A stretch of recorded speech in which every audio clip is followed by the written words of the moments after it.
Good morning મિત્રો, આજે આપણે હિન્દી ધોરણ 6 હિન્દીનો પાઠ 1 દયાળુ શિકારી કે જે ચિત્રપાઠ છે કે ચિત્ર પરથી આપણે વાર્તાને સમજવાની છે અને આના પ્રશ્નના જવાબ આપવાના છે। इस चित्रपाठ में हिरण का शिकार करने के लिए शिकारी जंगल में गया। हिरनी ने एक छोटे शावक को जन्म दिया है। इसी समय वह शिकारी की गोली का निशाना बन जाती है। शिकारी हिरनी के पास आता है, देखता है कि गोली टांग में लगी थी। वह पछताता है। वह हिरनी और उसके बच्चे को डॉक्टर के पास ले जाता है। बाद में जंगल में उसी जगह छोड़ आता है। इस चित्रपाठ में पक्षियों के प्रति मानव का कैसा व्यवहार होना चाहिए और संसार में सभी को जीने का अधिकार है, यह बात बताई गई है। हम चित्र को देखेंगे। देखो, पहले चित्र में क्या दिखाई देता है? एक हिरण दिखाई देता है जो जंगल में भागता है। दूसरे चित्र में दिखाई देता है कि एक शिकारी हिरनी को देखता है। तीसरे चित्र में हमें दिखाई देता है कि शिकारी हिरनी पे निशाना ताकता है। और चौथे चित्र में हमें दिखाई देता है कि शिकारी ने हिरनी को गोली से मारा। पांचवें चित्र में हमें दिखाई देता है कि घायल हिरनी और उसका छोटा बच्चा एक तरफ बैठे हैं और घायल हिरनी की आंखों में से आंसू भी आ रहे हैं। छठे चित्र में हमें दिखाई देता है कि शिकारी हिरनी के पास आता है और उसके घाव को देखता है और मन में उसको पछतावा भी होता है। सातवें चित्र में हम देखते हैं कि शिकारी हिरनी को लेकर अस्पताल जाता है और आठवें चित्र में देखते हैं कि उससे मलहम पट्टी करवाता है। और बाद में नौवें चित्र में हम देखते हैं कि शिकारी हिरनी को उसके बच्चे के साथ जंगल में वापस छोड़ जाता है। यानी इस चित्र में हम देखते हैं कि शिकारी अपनी मानवता दिखा के हिरनी को अपने बच्चे के पास छोड़ आता है और उसको खुश देखता है। अब हम आगे देखते हैं। अभ्यास। इस चित्रपाठ में किस पक्षी की बात की गई है? तो इस चित्रपाठ में हमें हिरण की बात की गई है, हिरनी की बात की है। आपने किन किन पक्षियों को देखा है? तो हमने तो बहुत सारे पक्षियों को देखा है। तो हमने तो गाय, बैल, भैंस, बकरी, घोड़ा, हाथी, चीता, बंदर, बिल्ली, ऊंट आदि को देखा है। जंगल में कौन कौन से जानवर देखने को मिलते हैं? जंगल में हमें शेर, बाघ, हाथी, हिरण, भालू, लोमड़ी, सियार, खरगोश आदि जानवर देखने को मिलते हैं। चित्रपट के आधार पर शब्दों की सूची बनाइए। यानी जो शब्द चित्रपाठ में आए हैं उससे हमें देखकर बनाना है। जंगल, बंदूक, निशाना, गोली, टांग, शावक, आंसू, पक्षु, शिकारी, दयालु, हिरनी जैसे शब्द हमें बने हैं। चित्रपाठ के आधार पर चुने गए शब्दों को लेकर वाक्य बनाइए। एक दयालु शिकारी था। एक जंगल में हिरनी थी। शेर जंगल का राजा है। तुमने सही निशाना लगाया। गोली निशाने पर लगी। बंदर की टांगें लंबी होती है। माँ की आंखों में आंसू थे।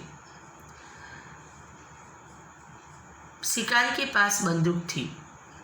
जंगल में हिरनी दौड़ रही थी। ऐसे शब्द हम बना सकते, ऐसे वाक्य हम शब्द से बना सकते हैं। चित्रों के आधार पर निम्नलिखित जैसे प्रश्न पूछकर दयालु शिकारी कहानी बनाइए। उदाहरण, पहले चित्र में हिरनी क्या कर रही है?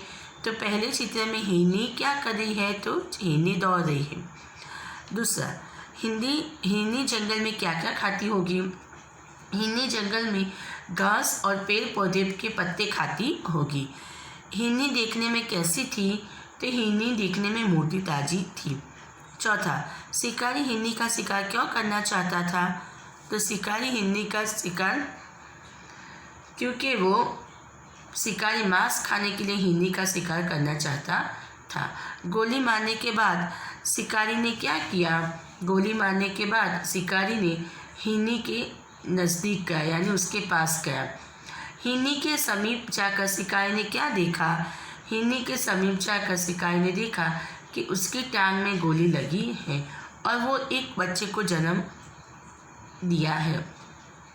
शिकारी हिरनी को कहाँ ले गया? क्यों? शिकारी हिरनी को अस्पताल ले गया क्योंकि उसको वहाँ इलाज करवाना चाहता था। शिकारी ने हिरनी के साथ कैसा व्यवहार किया? क्यों? शिकारी ने हिरनी के साथ दयापूर्ण व्यवहार किया क्योंकि उसकी दशा देखकर शिकारी को दुख हुआ था। वर्ण के आधार पर अधिक से अधिक शब्द बनाइए। ख तो खरगोश, खत्म, खाली, खाना। ऐसे हमें ट से शब्द बनाने हैं। तो हम ट से क्या बना सकते हैं? तो टमटम, टखना, टकसाल। ड से हम क्या शब्द बना सकते हैं? तो डगमग, डब्बा। म से मगर, मकड़ी, मधुर। भ से भमरा, भगत, भगदड़, भागना। ऐसे शब्द हम बना सकते हैं।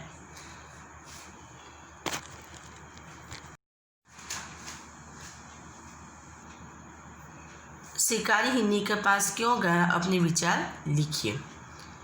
शिकारी हिरनी के पास क्यों गया? अपने विचार लिखिए। तो यहाँ पे क्या हमें लिखना है कि शिकारी हिरनी के पास क्यों गया होगा? तो शिकारी ने हिरनी पर गोली चलाई थी और वह जानना चाहता था कि उसकी गोली हिरनी को कहाँ लगी और अब वह किस दशा में है। यह जानने के लिए ही वह हिरनी के पास गया होगा। नीचे दो प्रसिद्ध कहानियाँ दी गई हैं, उनके नाम लिखकर कहानी लिखिए। हमें चित्र में से देखकर कहानी लिखनी है। तो देखो, चित्र में से देखकर हमें कहानी लिखनी। एक चित्र में से हम 2-3 वाक्य बना सकते हैं। पहला चित्र, एक तालाब था, उसमें एक कछुआ था, उसमें एक कछुआ रहता था, वह बहुत बातूनी था। वहीं 2 हंस भी रहते थे, वे उसके अच्छे मित्र बन गए थे। एक साल वहाँ बरसात बहुत कम हुई, तालाब का पानी सूखने लगा। हंसी ने कछुए के साथ दूसरे तालाब पर जाने का निश्चय किया। वे एक लकड़ी लेके ले आए और उसका एक एक सिरा अपनी चोंच में पकड़ लिया। बीच का भाग कछुए ने मुंह से पकड़ लिया। हंसों ने कछुए से कहा, भाई तुम रास्ते में बोलना मत, बोलोगे तो लकड़ी मुंह से छूट जाएगी और तुम नीचे गिर पड़ोगे। दोनों हंस कछुए के लेकर उड़ने लगे। रास्ते में एक गांव आया। गांव के लोग इस प्रकार कछुए के देखकर उड़ते हुए हंसों को देखने के लिए जमा हो गए। लोगों को देखकर कछुए से चुप न रह गया। उसने बोलने के लिए अपना मुंह खोला। उसी समय लकड़ी उसके मुंह से छूट गई और वह जमीन पर गिर पड़ा और मर गया। यह कहानी से हमें क्या, उसका नाम क्या लिखेंगे हम? ये कहानी का बातूनी कछुआ। दूसरी कहानी यहाँ पे है। कौन सी कहानी है? कौवा वाली। कि एक कौवा था जो बहुत प्यासा था, उसको बहुत प्यास लगी थी और वो इधर उधर पानी की तलाश पर फिरता था, पर उसे कहीं पानी नहीं मिला। आखिर उड़ते उड़ते एक झोपड़ी के पास वो आ पहुँचा। वहाँ उसे एक घर दिखाई दिया, गला दिखाई दिया। गले में थोड़ा पानी था, पर पानी बहुत नीचे था। पानी क्या था? बहुत नीचे था। कौवे की चोंच पानी तक पहुंच नहीं सकती थी। पानी ऊपर लाने के लिए कौवे ने एक उपाय सोचा।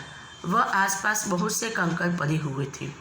उसने एक एक कंकड़ घड़े में डालना शुरू किया और कंकड़ के कारण पानी घड़े के ऊपर आ गया और कौवे ने घड़े का पानी पीकर अपनी प्यास बुझाई और वो खुश होकर उड़ गया। कौवा और लोमड़ी। इसी तरह आपको ये स्टोरी भी बनानी है, ये कहानी भी बनानी है। आप चित्र में से देखकर अच्छी तरह से कहानी बना सकते हैं। पहले नंबर का चित्र, दूसरे नंबर का, तीसरे नंबर का, चौथे नंबर का, 5वें नंबर का, 6ठे नंबर का। ये कहानी आपको अच्छी तरह से बना सकते हैं आप अपने आप। प्रश्न 4, प्रश्न 2 और प्रश्न 3 में से आपको कौन सी कहानी अच्छी लगी, क्यों? ये तो आप ही बता सकते हैं कि ये 3 कहानी में से आपको कौन सी अच्छी लगी और क्यों अच्छी लगी, है ना।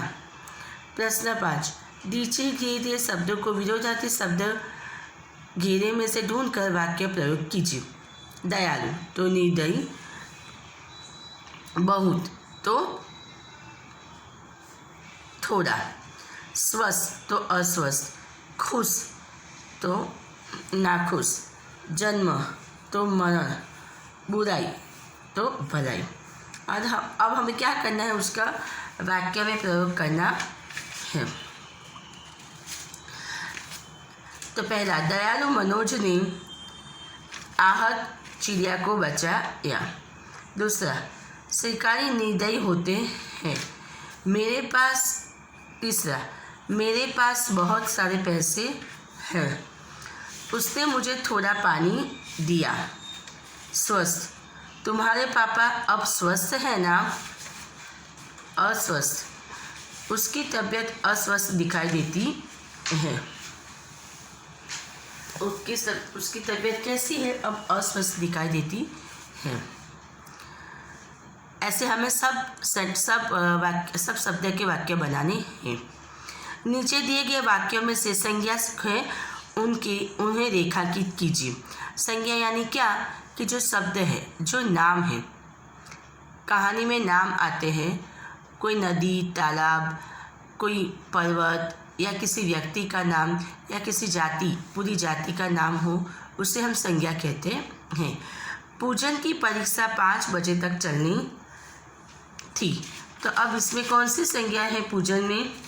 देखो तो आप लोग, पूजन है ना, पूजन की परीक्षा 5 बजे तक चलने वाली है, तो उसमें पूजन संज्ञा है। सब अंबाजी जा रहे हैं। कहाँ? तो सब वो क्या है? संज्ञा है।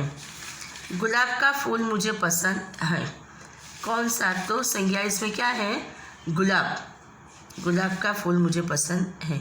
हिमालय की चढ़ाई बहुत कठिन थी, तो उसमें क्या आएगा? हिमालय। आज बिल्ली सारा दूध पी गई, तो इसमें क्या आएगा? बिल्ली क्या है? हमारी संज्ञा है ना। चलो, यहाँ तक हमने संज्ञा कर दी।